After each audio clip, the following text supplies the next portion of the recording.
প্রিয় শিক্ষার্থী, আশা করি ভালো আছো। করোনার কারণে অনলাইনে ক্লাস, আমার ঘরে আমার স্কুল। তো আমি মোহাম্মদ আবু সাইদ, বারাডাঙ্গি উচ্চ বিদ্যালয়, ফারাদ খান সামা, দিনাজপুর। আমি যে বিষয়ে পাঠদান করবো তা আছে ষষ্ঠ শ্রেণী ইসলাম শিক্ষা, দ্বিতীয় অধ্যায় ইবাদত। ইবাদতের প্রথম পাঠ হচ্ছে, পাঠ শিরোনাম হচ্ছে সালাত।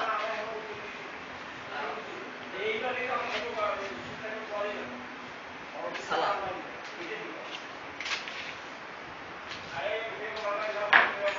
ইবাদত আরবি শব্দ। ইবাদত শব্দ হচ্ছে আনুগত্য, দাসত্ব। আল্লাহ পাকের, আল্লাহ তাআলার কাছে আনুগত্য দাসত্বের উত্তম পন্থা হচ্ছে ইবাদত। তো সালাত, সালাতের মাধ্যমে আল্লাহর কাছে আনুগত্য প্রকাশের উত্তম পন্থা। তো আমরা ইসলামের স্তম্ভ হচ্ছে পাঁচটি: কলেমা, নামাজ, রোজা, হজ, যাকাত। তো আমরা আজকে ইসলামের পাঁচটি স্তম্ভের মধ্যে একটি হচ্ছে নামাজ। এই নামাজ নিয়ে আমরা আজকে, নামাজের পর আমি নামাজ অধ্যায়টা পাঠ আমি আজকে তোমাদের বুঝাবো। সালাত শব্দের অর্থ হচ্ছে, ইসলামের মৌলিক বিষয় পাঁচটি আছে। সালাত,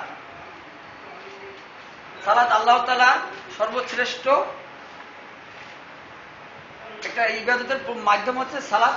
আল্লাহ তাআলার কাছে আল্লাহর নৈকট্য এবং আল্লাহ তাআলার নিকট তার আনুগত্য প্রকাশের উত্তম পন্থা হচ্ছে সালাত। সালাতের মাধ্যমে সবচেয়ে আল্লাহ তাআলার কাছে বেশি কিছু চাওয়া পাওয়া যায়, এটা হচ্ছে উত্তম পন্থা। সালাতের মাধ্যমে সময়ানুবর্তিতা, নিয়ম শৃঙ্খলা এবং অন্যান্য বিষয় থেকে বিরত থাকা যায়। যেমন ধরুন, আমি বলি একটা বিষয়, হাদিসে আছে যে, মনে করো প্রিয় শিক্ষার্থী, তোমাদের বাড়ির পাশে বাড়ির পাশ দিকে নদী গিয়েছে। সেই নদীতে তুমি তোমরা নদী দিনে 5 বার গোসল করো, তাহলে কি তোমাদের গায়ে ময়লা থাকবে? থাকবে না। ঠিক তেমনই একটা লোক যদি 5 বার নামাজ পড়ে, সালাত আদায় করে, তাহলে তার দ্বারা কখনো অন্যায় কাজ সম্ভব নয়। সে কখনো অন্যায় কাজ করতে পারে না। কারণ একটা নামাজি লোক নামাজ পড়ে এসে কখনো বলবে না সে একটা খারাপ কাজ করবে না, যেমন এখন নামাজ করলাম এভাবে খারাপ কাজ করি। এভাবে নামাজ মানুষকে অশ্লীল, খারাপ এবং অন্যায় কাজ থেকে বিরত রাখে। শুধু তাই না, নামাজের মাধ্যমে দেখা যাচ্ছে যে নামাজের মাধ্যমে ধনী গরিব, ছোট বড় এদের মধ্যে কোনো ভেদাভেদ থাকে না। যখন মানুষ জামাত মানে হচ্ছে একত্রিত হওয়া। জামাত মানে একত্রিত হওয়া।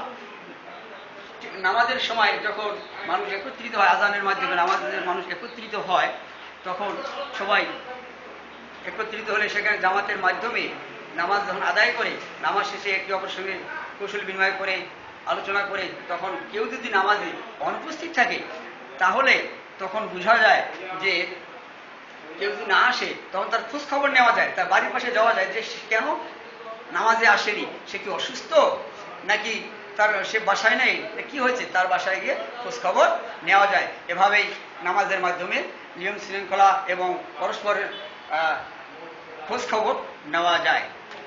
তো এখন নামাজ শুধু তাই নয়, অশ্লীলতা, বেহায়াপনা, সাম্য সৃষ্টি হয়। যখন মানুষ নামাজে সারিবদ্ধভাবে দাঁড়ায় জামাতে, তখন সেখানে ধনী গরিব, ছোট বড়, কালো ফর্সা কোনো জাতি ভেদাভেদ থাকে না। এই দিক থেকে নামাজ মানুষকে ভ্রাতৃত্ব এবং অহংকার থেকে দূরে রাখে। সালাত আদায়ের গুরুত্ব, আল্লাহ তাআলা বলেন, ওয়ারকাউ মা'আর কাঈন, তোমরা রুকুকারীদের সাথে রুকু করো। জামাতে নামাজ রুকুকারীদের সাথে রুকু করো। এরপর আসলে দেখো ঈমান।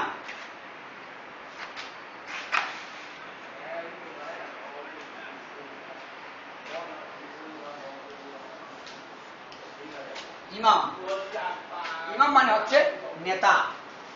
ইমাম মানে হচ্ছে নেতা। অর্থাৎ নেতাকে কিভাবে অনুসরণ করা হয়, নেতাকে কিভাবে মানা যায়, সেটা ইমামের মাধ্যমেই প্রকাশ পায়, নামাজের মাধ্যমেই প্রকাশ পায়। যেমন একজন ইমামকে যখন আমরা অনুসরণ করি, নামাজ পড়ি, ইমামের বাইরে আমরা কোনো কিছুই করি না। সে যদি একজন গরিবেরও ছেলে হয়, যত হতদরিদ্র লোক হোক না কেন, যখন আমরা নামাজ পড়বো তখন আমরা ইমামকে অনুসরণ করবো, ইমামের বাইরে কোনো কিছু না।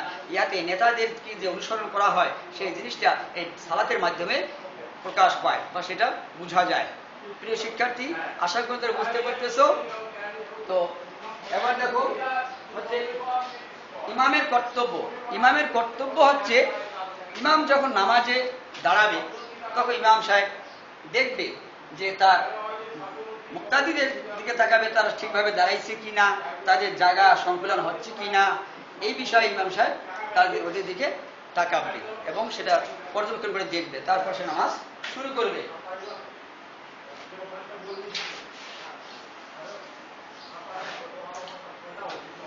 এরপর ইমামের মুক্তাদি, শিক্ষার্থী মুক্তাদি অধ্যায়ে মুক্তাদির আলোচনা আছে। দেখো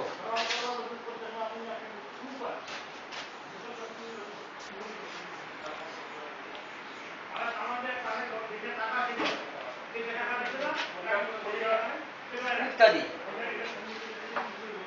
ইমামের পিছনে মুক্তাদি মানে ইমামের পিছনে ইমামকে অনুসরণ করে যে সালাত আমরা আদায় করি, যখন আমরা সালাত আদায় করি যাকে আমরা অনুসরণ করি, যার পিছনে আমরা দাঁড়াই, আমরা সাধারণত তাকেই ইমাম বলি, আর তিনি হচ্ছেন ইমাম। আমরা যখন নামাজে দাঁড়াই, আমি আবার বলছি, আমরা যখন নামাজে দাঁড়াই, যার পিছনে আমরা দাঁড়াই, যাকে আমরা ইমাম, যিনি নামাজ সম্পূর্ণ করেন সামনে দাঁড়িয়ে, তাকেই আমরা ইমাম বলি।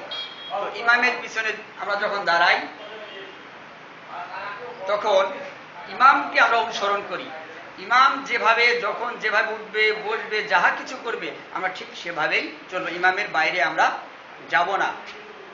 তো ইমাম যখন আমরা মুক্তাদিরা দাঁড়াবো তখন আমরা একে অপরের সঙ্গে কাঁধে কাঁধ মিলে লাইন হয়ে দাঁড়াবো। এতে থাকবে না কোনো ধনী দরিদ্র গরিব, কোনো ভেদাভেদ থাকবে না। এতে ভ্রাতৃত্ব এবং ছোট বড় অহংকার কোনো কিছুই থাকবে না।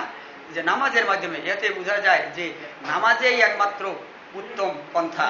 নামাজ ছাড়া কোনো ব্যক্তি আল্লাহর নৈকট্য লাভ করতে পারে না। আল্লাহ তাআলার নৈকট্য লাভ করতে হলে আমাদেরকে নামাজ পড়তে হবে। ইসলামের 5টি স্তম্ভের মধ্যে হচ্ছে এই নামাজ হচ্ছে সর্বশ্রেষ্ঠ পন্থা। মনে করো দেখবে যে এক জায়গায় 10টা লোক দাঁড়িয়ে আছে, সেখানে এমন সময় দেখা গেলো আজান পড়ে গেছে। এখন এই 10 জনের মধ্যে কে কোন ধর্মের লোক তখন বোঝা যাবে নামাজের মাধ্যমেই।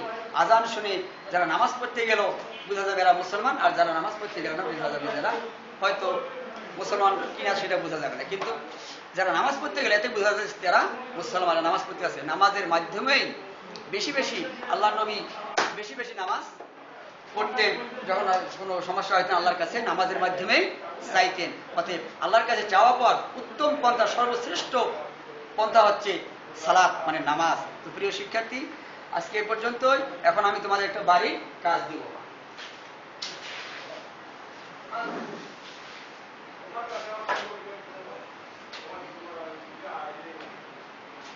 বাড়ির কাজ দেখো,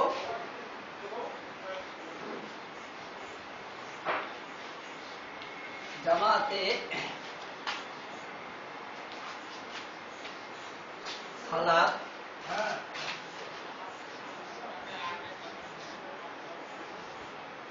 আদায়ের